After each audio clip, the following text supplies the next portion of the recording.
एक छोटे से गांव में शांता नाम की एक विधवा स्त्री रहती थी। उसका कोई नहीं था, पर वह भगवान राम की परम भक्त थी। वह प्रतिदिन एक बार अपने हाथों से भगवान राम के लिए भोजन बनाती और तुलसी के पौधे के सामने रखकर उन्हें भोग लगाती। फिर उसी प्रसाद को खाकर वह अपना जीवन यापन करती। लोग उसकी भक्ति की सराहना भी करते, लेकिन कुछ स्वभाव से क्रूर और नास्तिक लोग उसकी भक्ति का मजाक उड़ाते। एक दिन उन्होंने योजना बनाई कि देखें राम उसके लिए क्या करते हैं। उन्होंने चुपके से उसका सारा राशन चुरा लिया, चावल, दाल, गेहूं, सब कुछ। सुबह जब शांता उठी और रसोई में पहुंची तो वहां कुछ भी नहीं था। पहले तो वह कुछ क्षण स्तब्ध रही, लेकिन फिर मुस्कुराकर भगवान राम से बोली, ठीक है राम जी, जब वनवास में आपके पास कुछ नहीं था तब भी आप मुस्कुराते थे। मैं भी आपकी दासी हूं, मुझे भी संतोष है।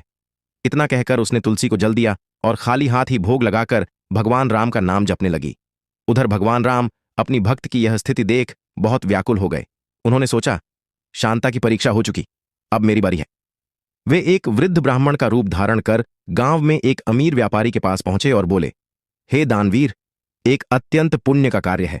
एक साध्वी महिला जो सच्ची राम भक्त है, उसका सब राशन चोरी हो गया है। यदि आप सहायता करें तो भगवान स्वयं प्रसन्न होंगे। व्यापारी का हृदय पिघल गया।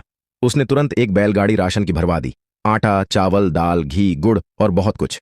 वृद्ध ब्राह्मण बने भगवान राम ने खुद बैलगाड़ी लेकर शांता के घर पहुंचकर कहा, माताजी, किसी ने आपके लिए यह भिजवाया है, कहता है राम जी ने भेजा है।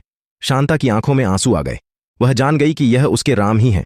उसने कहा, मुझे आपका नाम नहीं जानना बाबा, पर राम जी से कहिएगा मैं आज भी उतनी ही प्रसन्न हूं जितनी उस दिन थी जब कुछ भी नहीं था। बाबा मुस्कुराए और आशीर्वाद देकर चले गए। शिक्षा: ईश्वर अपने भक्तों की परीक्षा जरूर लेते हैं, पर कभी उन्हें कष्ट में अकेला नहीं छोड़ते। नाम जप और सच्ची श्रद्धा से किया गया हर कार्य भगवान तक पहुंचता है।